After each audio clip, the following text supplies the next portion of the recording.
Hello friends, welcome to active science classes.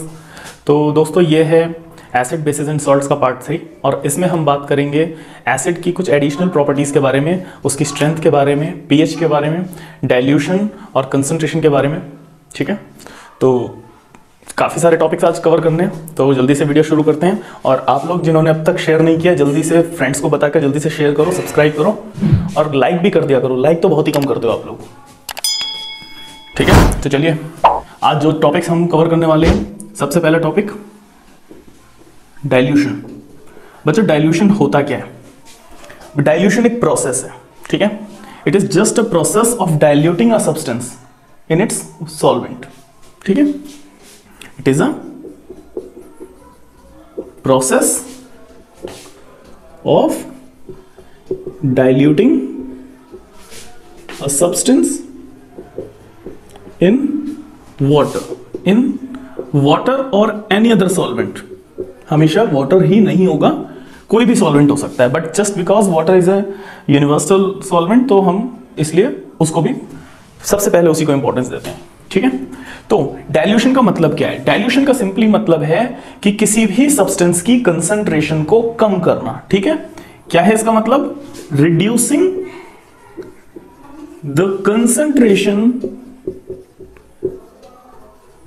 of any substance, of any solute in its solvent। किसी भी solution के solute की concentration को reduce कर देना ही डाइल्यूशन कहलाता है। देखिए कैसे, एक एग्जांपल लेते हैं। मान लीजिए एक कंटेनर है, ठीक है, इसके अंदर 1 लीटर सॉल्यूशन है, ठीक है, जिसमें 500 ml एसिड है और 500 ml वाटर है। ठीक है, ये वो हमारा सॉल्यूशन ए। अब एक दूसरा सॉल्यूशन लेते हैं, सॉल्यूशन बी। इसके अंदर 10 लीटर सॉल्यूशन है, ठीक है, जिसमें से 2 लीटर एसिड है और 8 लीटर वाटर है। ठीक है, एक सॉल्यूशन सी है जिसमें 20 लीटर उसकी क्वांटिटी है, इसमें से 3 लीटर एसिड है और 17 लीटर वाटर है। अगर मैं आपसे पूछता हूं कि सॉल्यूशन ए, बी और सी में से सबसे ज्यादा एसिड पावरफुल सॉल्यूशन कौन सा होगा एसिड के पॉइंट ऑफ व्यू से, तो आप किसको रिकमेंड करेंगे? चलिए एक एक करके तीनों को चेक करते हैं। एसिड और वाटर 500 ml 500 ml दोनों की क्वांटिटी सेम है, तो रेशो क्या हुआ? 1:1। इसमें देखते हैं एसिड टू वाटर का रेशो। देखिए एसिड 2 लीटर, वाटर 8 लीटर, तो 1:4। यहां देखिए 20 लीटर में से 3 लीटर एसिड, 70 लीटर वाटर, तो ये कितना हो गया? 3:17। ठीक है, यानी कि अगर मैं इसे क्रॉस करना चाहूं, इसे मैं मल्टीप्लाई कर दूं 3.33 से दोनों को, तो कह सकता हूं मैं 10:52 या फिर 1:5 अप्रोक्स मान लेते हैं। 3 5 15, सो 1.5। अब देखिए 1:1, 1:4, 1:5, तीनों सॉल्यूशंस में ज्यादा एसिड की स्ट्रेंथ किसमें है? आप कहेंगे 1:1 तो तीनों में कॉमन है। 1 4 5 जिसमें पानी ज्यादा होगा, जिसमें भी सॉल्वेंट ज्यादा होगा सॉल्यूट से, वो सॉल्यूशन क्या कहलाएगा? Dilute solution. ठीक है, अगर आप सॉल्वेंट बढ़ाएंगे तो सॉल्यूट कम हो जाएगा, तो वो सॉल्यूशन क्या कहलाएगा? Dilute solution. ठीक है, तो अगर मैं स्ट्रेंथ वाइज बात करूं तो ए की कंसंट्रेशन ज्यादा है, बी की कम है और सी की सबसे कम है। ठीक है, क्वांटिटी अलग अलग है, लेकिन हमें क्या देखना होता है कि एसिड की कंसंट्रेशन पर यूनिट लीटर उसका क्या रेशो है या फिर कितना उसका कंसंट्रेशन है। ठीक है, इतना समझ में आया? तो डाइल्यूट मतलब क्या हुआ कि किसी भी सॉल्यूशन में सॉल्यूट की क्वांटिटी को कम करना और सॉल्वेंट की क्वांटिटी को बढ़ाना। ठीक है, चलिए एक और एग्जांपल लेते हैं, उसके बाद इसकी मैं 1-2 प्रॉपर्टीज बताऊंगा और फिर आगे बढ़ते हैं।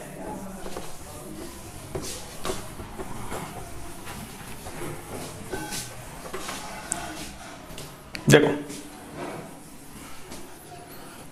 जब भी मान लीजिए मैं आपसे कहता हूं कि एक कंटेनर है, उस कंटेनर में एसिड रखा हुआ है, प्योर एसिड, और आपको इसे डाइल्यूट करना है, तो आपके पास दो ऑप्शन है। फर्स्ट, या तो आप एसिड को उठाकर वाटर में मिक्स कर दो, तो वो कैसा हो जाएगा, तो वीक हो जाएगा, ठीक है, डाइल्यूट हो जाएगा। या फिर आप वाटर लाइए कहीं से और उसे एसिड में डाल दीजिए। दो ही तरीके हैं डाइल्यूट करने के। बेसिकली करना क्या है, वाटर ही तो ऐड करना है एसिड के साथ। तो दो तरीके हैं, या तो आप एसिड को वाटर में डालिए या वाटर को एसिड में डालिए। आपको यह पता होना चाहिए कि dilution of acid is an exothermic process. इसका क्या मतलब हुआ कि जब भी हम एसिड का डाइल्यूशन करते हैं, यानी एसिड और वाटर को मिलाते हैं, तो बहुत अमाउंट में हीट निकलती है, ठीक है, बहुत अमाउंट में एनर्जी रिलीज होती है। तो इसीलिए इसको बोलते हैं एक्सोथर्मिक प्रोसेस। तो अगर एसिड को वाटर में डालते हैं धीरे धीरे, तो एक्सोथर्मिक प्रोसेस है, तो रिएक्शन तो होगा, लेकिन वो रिएक्शन कैसा होगा, कंट्रोल्ड होगा। और मान लीजिए आपने वाटर उठा के एसिड में डाल दिया, तो फटाक ब्लास्ट हो सकता है कि बबल्स बने, आपके ऊपर उछल के वो सॉल्यूशन आ जाए। तो हमेशा क्या करना है, एसिड को वाटर में डालना है, वाटर को एसिड में नहीं डालना है, ठीक है, क्लियर, ये चीज क्लियर है। तो डाइल्यूशन क्या है, प्रोसेस है, सिर्फ डाइल्यूट करने का प्रोसेस, यानी कि सॉल्वेंट की क्वांटिटी को बढ़ाने का प्रोसेस। इसके अलावा आप एक चीज का और ध्यान रखना है कि it is a comparative measurement, it is a comparative measurement. तो कोई सॉल्यूशन कितना कंसंट्रेट है या कौन डाइल्यूट है, वो हम क्या करते हैं, उसे कंपेयर करते हैं। देखिए कैसे, मान लीजिए एक सॉल्यूशन ए है, उसमें 1 लीटर सॉल्यूशन में 200 ml एसिड है, और एक सॉल्यूशन बी है, उसके 1 लीटर सॉल्यूशन में 500 ml एसिड है, ठीक है। दोनों में से कौन कंसंट्रेटेड है, कौन डाइल्यूट है, जिसमें एसिड की क्वांटिटी कम है तो वो डाइल्यूट, और जिसमें एसिड की क्वांटिटी ज्यादा है वो कंसंट्रेट, क्लियर। और मान लीजिए मैं ये कहता हूं कि एक सॉल्यूशन सी है, वो भी 1 लीटर सॉल्यूशन है, उसके अंदर सिर्फ 100 ml एसिड है। तो अब ए के कंपैरिजन में सी क्या है, डाइल्यूट, इन दोनों के कंपैरिजन में ये क्या है, डाइल्यूट, और सी के कंपैरिजन में ए क्या है, कंसंट्रेट, समझे। अगर हम ए और बी का कंपैरिजन करते हैं तो ए डाइल्यूट है, बी कंसंट्रेटेड है, लेकिन अगर हम ए और सी का कंपैरिजन करते हैं तो ए कंसंट्रेटेड है और सी डाइल्यूट, ठीक है, समझ में आया। चलिए नेक्स्ट टॉपिक लेते हैं।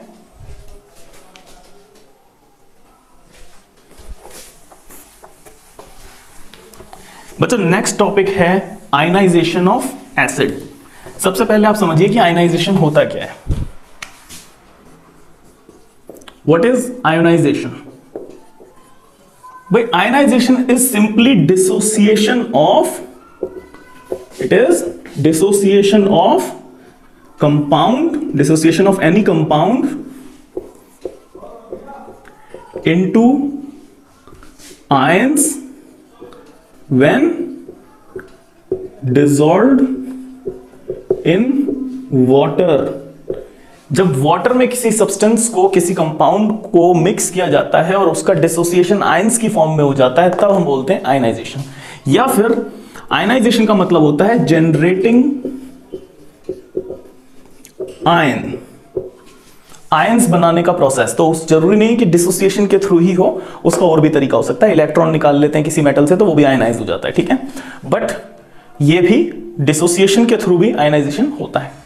तो हमारे पास एक क्वेश्चन है कि भाई जैसे हमने अभी डाइल्यूशन में समझा कि हम जब एसिड को वाटर में मिक्स करते हैं तो वो क्या हो जाता है, डाइल्यूट हो जाता है। बट मॉलिक्यूलर लेवल पर क्या होता है, यानी कि जब एक एसिड वाटर के अंदर जाता है तो उसके कंपाउंड का क्या होता है। चलिए इमेजिन करते हैं कि ये एक बड़ा सा कंटेनर है। इसके अंदर HCl एसिड डाल दिया हमने वाटर के अंदर। तो देखते हैं क्या होगा। ये हाइड्रोजन, ये बॉन्ड, ये क्लोरीन। अब चारों तरफ क्या है? H2O के मॉलिक्यूल्स हैं, H2O। तो H2O के मॉलिक्यूल्स जो HCl के चारों तरफ हैं वो किस फॉर्म में हैं? H2O का स्ट्रक्चर बताइए कैसा होता है? ऐसा होता है बैंड स्ट्रक्चर। ये एंगल होता है। तो अगर HCl चारों तरफ से वाटर मॉलिक्यूल से घिरा हुआ है तो उसकी एक ओरिएंटेशन होगी।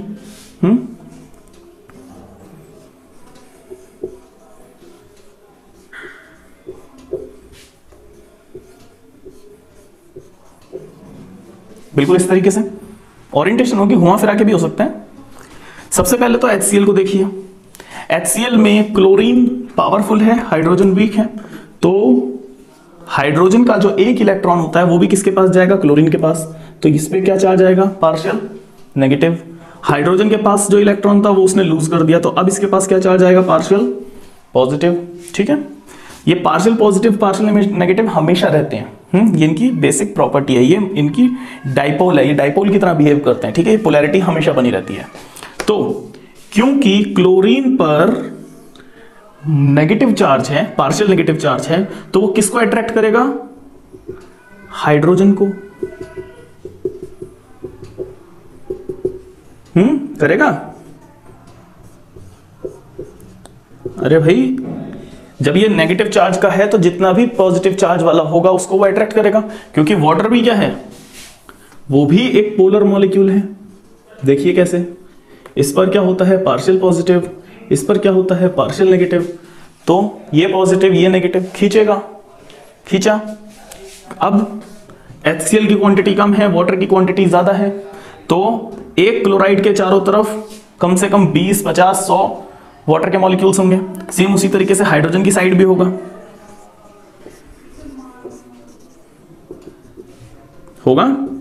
नेगेटिव, इस तरीके से। तो अगर हर हाइड्रोजन वाटर के मॉलिक्यूल्स की तरफ अट्रैक्ट हो रहा है और उधर क्लोरीन भी वाटर मॉलिक्यूल्स की तरफ अट्रैक्ट हो रहा है, तो ये जो फोर्स है ये दोनों को एक दूसरे से दूर ले जाएगी। ऐसे में ये बॉन्ड टूट जाएगा। अब हाइड्रोजन को किसने घेर लिया? वाटर के मॉलिक्यूल्स ने घेर लिया। क्लोरीन को किसने घेर लिया? वाटर के मॉलिक्यूल्स ने घेर लिया। तो रिएक्शन क्या हुई? HCl plus water gives hydrogen ion with water और क्लोराइड आयन विद वाटर। अब जब भी हम ब्रैकेट में वाटर रखते हैं इसका मतलब होता है एक्वस। ठीक है, तो हम इसे कह सकते हैं HCl in presence of water gives hydrogen ion aqueous और क्लोराइड आयन एक्वस। ठीक है, आप देख सकते हैं कैसे HCl हाइड्रोजन आयन और क्लोराइड आयन में डिसोसिएट हो गया। क्यों हो गया? वाटर मॉलिक्यूल्स की वजह से।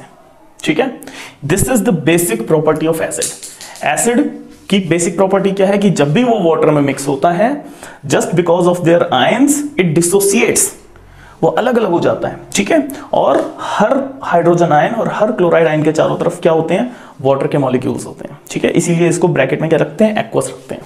क्लियर है? इसी को कहते हैं आयनाइजेशन ऑफ वाटर। तो बच्चों अब हम इसके बाद बात करते हैं स्ट्रेंथ ऑफ एसिड की। एसिड की प्रॉपर्टी आप समझ गए कि एसिड जब वाटर में जाता है, डाइल्यूट हो जाता है या फिर वाटर के कांटेक्ट में आता है तो वो किस तरीके से रिएक्ट करता है? उसके आयंस की फॉर्म में वो डिसोसिएट हो जाता है। ठीक है, अब हम बात करते हैं स्ट्रेंथ की। ठीक है, जो बच्चे नोट नहीं कर पा रहे हैं वीडियो पॉज करके बैक जाके वीडियो को आप नोट्स बना सकते हैं। नोट्स बहुत जरूरी होते हैं, ये सब एग्जाम टाइम में आपको काम आएंगे। ठीक है, अब हम बात करने वाले हैं स्ट्रेंथ की। Strength of acid. एक एसिड की स्ट्रेंथ को कैसे मेजर किया जाता है या क्या क्राइटेरिया होता है? देखो बच्चों, एक एसिड या तो स्ट्रांग हो सकता है या फिर वीक हो सकता है। स्ट्रांग हो सकता है और वीक हो सकता है। स्ट्रांग होने का क्या क्राइटेरिया है? कोई एसिड स्ट्रांग कब कहलाता है? जब वो ज्यादा हाइड्रोजन आयंस जनरेट करता है। ठीक है, जब वो कैसे जनरेट करता है? मोर हाइड्रोजन आयंस जनरेट करता है। किसमें? एक्वस सॉल्यूशन में। और कोई एसिड अगर लेस हाइड्रोजन आयंस जनरेट करता है एक्वस सॉल्यूशन में, तो वो क्या कहलाता है? Weak acid. ठीक है, तो स्ट्रॉन्ग और वीक का क्राइटेरिया किस पे डिपेंड करता है कि कोई एसिड कितने हाइड्रोजन आयंस को रिलीज कर रहा है या फिर जनरेट कर रहा है। ठीक है, चलिए इसी बेसिस पे हम कुछ एग्जांपल्स लेते हैं। जैसे हमने HCl का एग्जांपल लिया था, HCl पूरी तरीके से डिसोसिएट होकर हाइड्रोजन आयन और क्लोराइड आयन में डिवाइड हो जाता है। ठीक है, इसीलिए इसको कहते हैं हम स्ट्रॉन्ग एसिड। क्यों कह रहे हैं? बिकॉज क्या कर रहा है ये? कंप्लीट आयनाइजेशन कर रहा है। ठीक है, कंप्लीटली आयनाइज हो रहा है। अब बात करते हैं किसी वीक एसिड की, जैसे CH3COOH।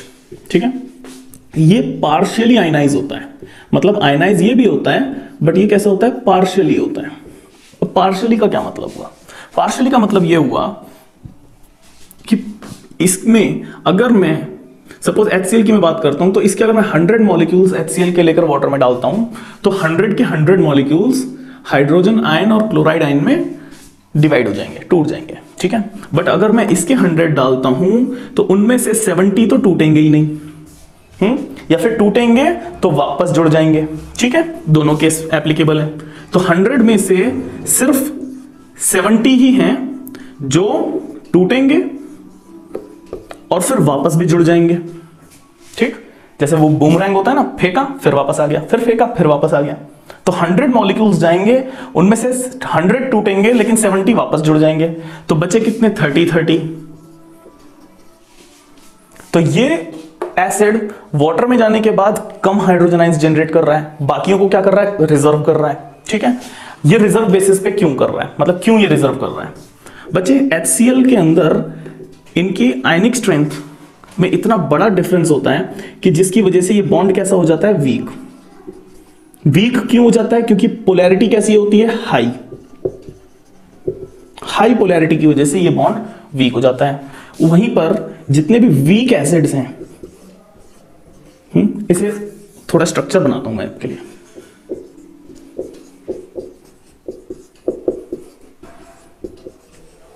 यहां पर हाइड्रोजन 1, क्लोरीन 17 नंबर, यहां पर हाइड्रोजन 1 और ऑक्सीजन 8 नंबर, यहां 8वें नंबर पे होता है, ये 1 नंबर पे होता है, ये 1 नंबर पे होता है। इस तरह यहां पे गैप बहुत ज्यादा है। क्लोराइड बहुत ज्यादा इलेक्ट्रोनेगेटिव होता है, बहुत पावरफुल होता है, उसके कंपैरिजन में ऑक्सीजन कैसा होता है? वीक होता है। ठीक है, तो ये जो बॉन्ड है, इस बॉन्ड के ऊपर पोलैरिटी कैसी होती है? वीक। वीक पोलैरिटी होती है। ठीक है, या फिर आप कह सकते हो लेस पोलैरिटी होती है। लेस पोलैरिटी की वजह से ये बॉन्ड कैसा हो जाता है? स्ट्रांग हो जाता है। ठीक है, तो जब बॉन्ड स्ट्रांग होगा तो वो टूटेगा क्यों? और जहां पे बॉन्ड वीक हो जाएगा पोलैरिटी की वजह से या किसी भी वजह से, तो वो रुकेगा क्यों? तो जिस एसिड के बॉन्ड वीक होते हैं, ठीक है, हाइड्रोजन आयन के साथ, वो एसिड कैसे हो जाते हैं? स्ट्रांग। और जितने एसिड्स के बॉन्ड स्ट्रांग हो जाते हैं, ठीक है, लेस पोलैरिटी की वजह से, हाई अट्रैक्टिव फोर्सेस की वजह से, मल्टीपल बॉन्ड्स की वजह से, ठीक है, वो सारे एसिड्स कैसे हो जाते हैं? वीक। ठीक है, तो एसिड एंड बेसिस का कंपैरिजन आपको समझ में आया? कौन सा एसिड स्ट्रांग कहलाएगा, कौन सा एसिड वीक कहलाएगा, क्या बेसिस है, क्या क्राइटेरिया है, समझ में आ गया आपको? चलिए नेक्स्ट टॉपिक लेते हैं, फटाफट से इसे नोट कीजिए। तो बच्चों अब हम बात करेंगे पीएच के बारे में। आपने अक्सर बुक में यह टर्म लिखी हुई देखी होगी कि पीएच किसी एसिड के साथ रिलेट किया जाता है। एक्चुअली में पीएच होता क्या है? पीएच, जैसे हम लेंथ के लिए मीटर यूज करते हैं, वेट के लिए किलोग्राम यूज करते हैं, ठीक है, ये सब पैरामीटर्स हैं। ये पैरामीटर्स हमें क्या बताते हैं कि कोई लेंथ कितनी ज्यादा है या कितनी कम है। ठीक है, उसी तरीके से पीएच भी एक स्केल होता है। ठीक है, it is a kind of measurement,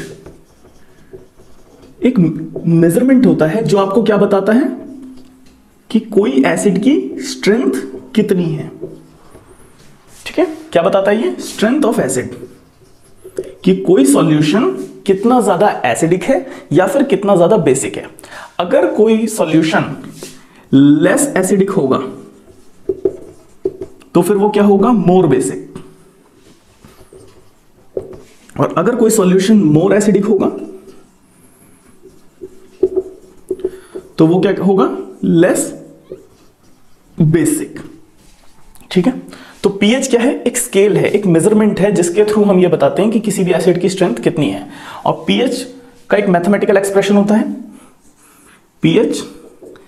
pH को आप बोल सकते हो पावर ऑफ हाइड्रोजन आयन। ठीक है, जब किसी सॉल्यूशन में हाइड्रोजन आयन की क्वांटिटी बढ़ जाती है तो वो ज्यादा एसिडिक हो जाता है, जब उसकी क्वांटिटी कम हो जाती है, उसकी कंसंट्रेशन कम हो जाती है, तो वो लेस एसिडिक हो जाता है। ठीक है, तो pH is negative logarithm of hydrogen ion concentration.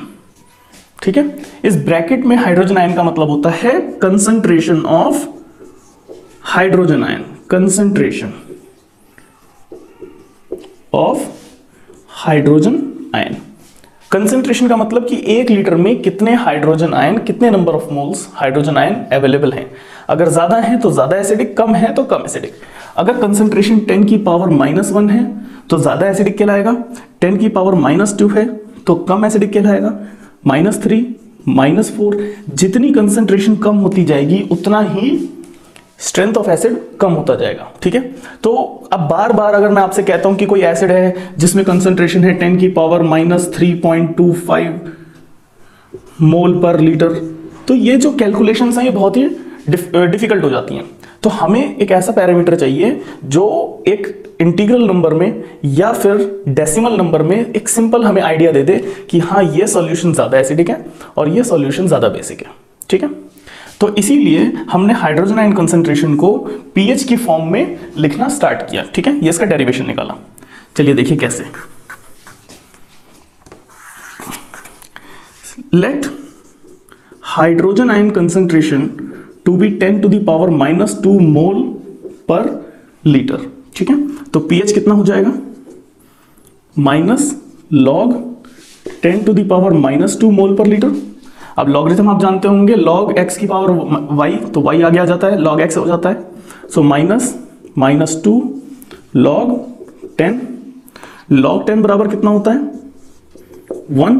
तो pH कितना हो गया? -+2। ठीक है, चलिए एक और एग्जांपल लेते हैं। अब बच्चों कंसंट्रेशन को थोड़ा बढ़ाते हैं। Let hydrogen ion concentration to be 10 to the power -1 mole per litre. ठीक है, अब कंसंट्रेशन को हमने बढ़ा दिया, तो कंसंट्रेशन बढ़ाने पर क्या होगा? पीएच बराबर negative log of 10 to power -1 -1 into log 10। Answer आया +1। ठीक है, तो अब पीएच कितना आया? 1। पहले पीएच कितना आया था? 2। यानी कि अगर मैं कंसंट्रेशन इंक्रीज करता हूं किसकी? हाइड्रोजन आयंस की। ठीक है, तो पीएच कितना हो जाएगा? कम हो जाएगा। देखा आपने, कंसंट्रेशन बढ़ाने पर पीएच कम हो गया। जैसे ये 2 बड़ा नंबर है, 1 छोटा नंबर है, लेकिन 10 to the power -1 बड़ा अमाउंट है। ठीक है, इससे हम एक फॉर्मूला डिराइव कर सकते हैं, concentration of hydrogen ion is equals to 10 to power -pH। ये ज्यादातर आपके 10th क्लास के लेवल तक एप्लीकेबल है अगर नंबर इंटीग्रल है तो। ठीक है, अगर नंबर इंटीग्रल है तो ये वैल्यू आपको चल जाएगी। जैसे अगर कंसंट्रेशन आपको दे दी 10 to power -5 तो pH कितना होगा? 5। सिंपल, इतना लंबा कैलकुलेशन करने की जरूरत ही नहीं है। बस आपको यह ध्यान रखना है कि पावर में जो नंबर दिया है वो कैसा है? एक इंटीग्रल नंबर हो। ठीक है, माइनस नहीं होगा ऑब्वियसली। ठीक है, तो बच्चों ये हुआ आप कैसे पीएच कैलकुलेट कर सकते हैं। पीएच की हेल्प से आप कैसे बता सकते हैं कौन सा एसिडिक स्ट्रांग है, कौन सा एसिडिक वीक है। जैसे ये एसिड में कंसंट्रेशन ज्यादा है तो इसका पीएच 1 है, इसमें कंसंट्रेशन कम है तो इसका पीएच ज्यादा है। ठीक है, तो जितना ज्यादा पीएच होगा उतना ही कम एसिडिक होगा, और जितना कम एसिडिक होगा उतना ज्यादा बेसिक होगा। ठीक है, चलिए एक एग्जांपल और ले लेते हैं। मान लीजिए मैं आपसे कहता हूं, यहां करते हैं, मान लीजिए मैं आपसे कहता हूं कि किसी सॉल्यूशन का पीएच 7 है या फिर पीएच 10 है। ठीक है, और एक दूसरा सॉल्यूशन है बी, ये सॉल्यूशन ए मान लेते हैं, एक सॉल्यूशन बी है जिसका पीएच 3 है। तो ज्यादा एसिडिक कौन है? बी। ज्यादा बेसिक कौन है? 10 वाला। जिसका एसिडिक कैरेक्टर कम होगा उसका बेसिक कैरेक्टर ज्यादा होगा। ठीक है, 7 कैसा होगा? 7 कहलाता है न्यूट्रल। 7 न्यूट्रल क्यों कहलाता है अभी मैं आपको बताऊंगा, ठीक है। इतना समझ में आया आपको। पीएच कैलकुलेट कर सकते हैं, बस लॉग वैल्यू रखनी है और पीएच आपके सामने, ठीक है। एग्जाम में बहुत काम आने वाला है, तो जल्दी से इसको नोट कीजिए, फिर मैं आपको बताता हूं कि ये पीएच को 7 न्यूट्रल क्यों कहते हैं। मिटा दें, चलिए मिटाते हैं।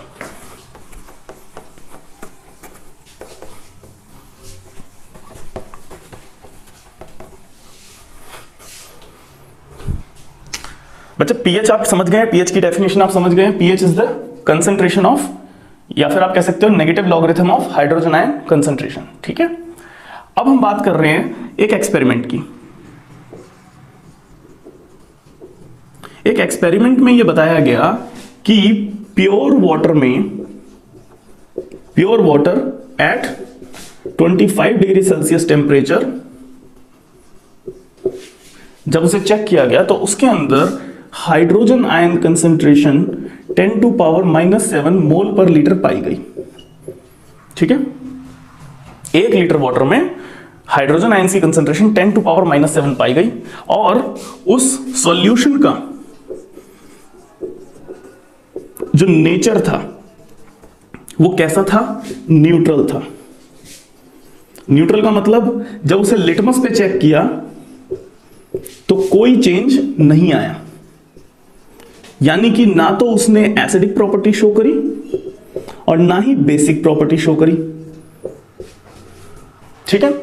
तो जब प्योर वाटर को 25 डिग्री सेल्सियस टेम्परेचर पे चेक किया तो उसमें हाइड्रोजन आयन कंसंट्रेशन थी 10⁻⁻7। उसका नेचर कैसा था, न्यूट्रल, यानी कि ना तो वो लिटमस पे टेस्ट दे रहा था ना ही कोई और दूसरा एसिडिक या बेसिक टेस्ट दे रहा था। भाई पीएच भी तो एक तरीके का इंडिकेटर ही है जो हमें बता रहा है कि कोई सॉल्यूशन कितना एसिडिक है या कितना बेसिक है। तो इस एक्सपेरिमेंट के बेस पर साइंटिस्ट ने थोड़ा और रिसर्च किया। देखिए वो रिसर्च किस तरीके से, मान लीजिए H2O है। अगर हम ये मानते हैं कि H2O एक वीक इलेक्ट्रोलाइट है, ठीक है। वीक इलेक्ट्रोलाइट आपको मैं बता चुका हूं क्या होता है। वीक इलेक्ट्रोलाइट यानी कि जो कंप्लीटली डिसोसिएट नहीं होता है, वो कुछ मॉलिक्यूल्स डिसोसिएट होते हैं, ज्यादातर नहीं होते हैं, ठीक है। तो अगर ये डिसोसिएट होते हैं तो क्या बनाएंगे, हाइड्रोजन आयन और हाइड्रोक्सिल आयन। अगर मैं 1 मोल वाटर लेता हूं तो 1 मोल ही हाइड्रोजन आयन तैयार होंगे और 1 मोल ही हाइड्रोक्सिल आयन तैयार होंगे। लेकिन तैयार कितने हो रहे हैं, 10⁻⁻7। तो हाइड्रोक्सिल भी कितने होंगे, 10⁻⁻7। तो वाटर भी कितना डिसोसिएट होगा, 10⁻⁻7 होगा। यानी कि अगर किसी सॉल्यूशन में, किसी न्यूट्रल सॉल्यूशन में हाइड्रोजन आयंस की कंसंट्रेशन 10⁻⁻7 है तो हाइड्रोक्सिल की भी उतनी ही होगी। और अगर ये कंसंट्रेशन कांस्टेंट है, ध्यान देना, अगर ये कंसंट्रेशन कांस्टेंट है वाटर की, क्योंकि वीक इलेक्ट्रोलाइट है तो इसमें एक limited number of atoms he dissociate होंगे, मॉलिक्यूल्स डिसोसिएट होंगे। तो अगर ये कंसंट्रेशन कांस्टेंट है तो ये कंसंट्रेशन वेरी करेंगी। यानी कि अगर मैं एक को बढ़ा दूं तो दूसरी कम हो जाएगी, होगा ये। यानी कि अगर मैं एसिडिक प्रॉपर्टी को बढ़ाता हूं तो बेसिक प्रॉपर्टी अपने आप कम हो जाएगी, और अगर मैं बेसिक प्रॉपर्टी को इंक्रीज करता हूं तो एसिडिक प्रॉपर्टी अपने आप कम हो जाएगी। क्लियर है। तो इसका 7 pH से क्या लेना देना है, वो जो हम अभी बात कर रहे थे। देखिए हाइड्रोजन आयन कंसंट्रेशन कितना दिया है न्यूट्रल में, hydrogen ion concentration is 10⁻⁻7 mole per litre for neutral solution as per the experiment. तो पीएच इसका कितना बन रहा है, 7, ठीक है। अब बात करते हैं मैक्सिमम लिमिट।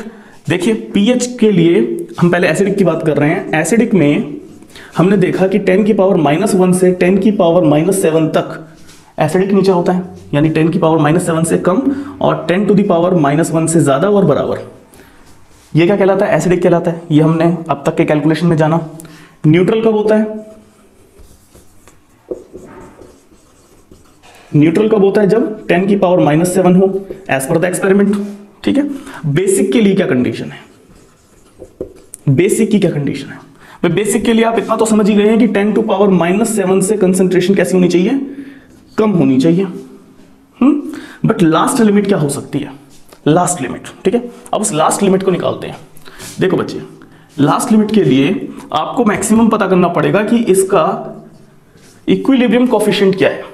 जो इसका इक्विलिब्रियम कोफिशिएंट है वो भी एक कांस्टेंट होगा, क्योंकि ये रिएक्शन कैसी है, एक वीक इलेक्ट्रोलाइट के साथ है, ठीक है। तो इक्विलिब्रियम, जब आप 11th में आएंगे तब आप इक्विलिब्रियम कोफिशिएंट सीखेंगे। इक्विलिब्रियम कोफिशिएंट में हमें सिर्फ क्या करना होता है, दोनों प्रोडक्ट्स, ये जो 2 प्रोडक्ट्स तैयार हुए हैं इनकी कंसेंट्रेशन का मल्टीप्लाई करना होता है, ठीक है। 10 टू पावर -7, 10 टू पावर -7 क्या आया, 10 to power -14। So this is the maximum limit, ये हो गई मैक्सिमम लिमिट, ठीक है। 10 टू पावर -7 ये, 10 टू पावर -7 ये, दोनों को मल्टीप्लाई कर दिया और वो मिल गई हमें maximum limit.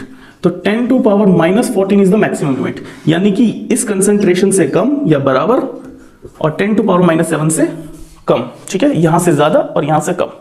So this is the limit for base, ठीक है। इतना समझ में आया? कहीं कोई डाउट? पीएच क्या होता है? मेजरमेंट स्केल होता है जिससे हम एसिड की स्ट्रेंथ बताते हैं। अगर एसिड की स्ट्रेंथ वीक है तो बेसिक स्ट्रेंथ ज्यादा होगी, और एसिडिक स्ट्रेंथ ज्यादा है तो बेसिक स्ट्रेंथ कम होगी। इतना क्लियर है? ये एक्सपेरिमेंटल डाटा है कि hydrogen ion concentration in neutral solution for pure water at 25 degree Celsius is 10 to the power -7। ये भी क्लियर है? इसी से हमने ये कंक्लूड किया कि जो pH 7 होता है वो किसके लिए होता है, वो न्यूट्रल सॉल्यूशन के लिए होता है। ये भी क्लियर है? एसिड की स्ट्रेंथ कहां से कहां तक वेरी करती है, 10 to power -1 to 10 to power -7। इसका मतलब मैं ये कह सकता हूं कि इसकी वैल्यू होती है pH 1 से 7, कह सकते हैं। न्यूट्रल के लिए 10 टू पावर -7 एक्स पर द एक्सपेरिमेंट, तो इसका pH कितना हो गया, 7। बेसिक के लिए स्ट्रेंथ क्या होगी, 10 to power -7 to 10 to power 14, यानी कि इसके pH रेंज क्या होगी, 7 से लेकर 14 तक। ये बिल्कुल सारा क्लियर है? अब बच्चे लास्ट में अब मैं आपको बताता हूं कि pH स्केल पर इन वैल्यूज को किस तरीके से दिखाया जाता है, ठीक है। जल्दी से नोट कीजिए, बिठा दें।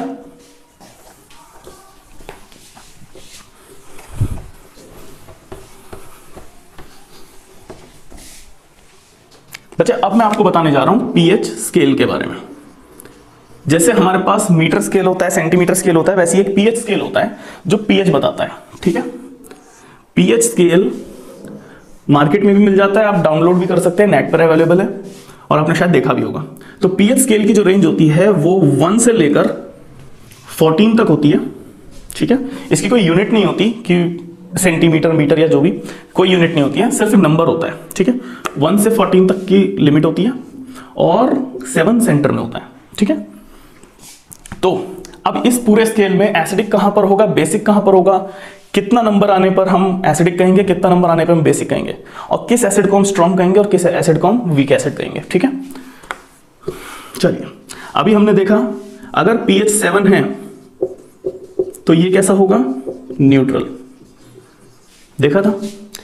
इस न्यूट्रल से जितनी कंसंट्रेशन इस तरफ जाएंगे, दरअसल 7 का मतलब क्या है, 10 to power -7, 10 to power -1, 10 to power -14, ठीक है।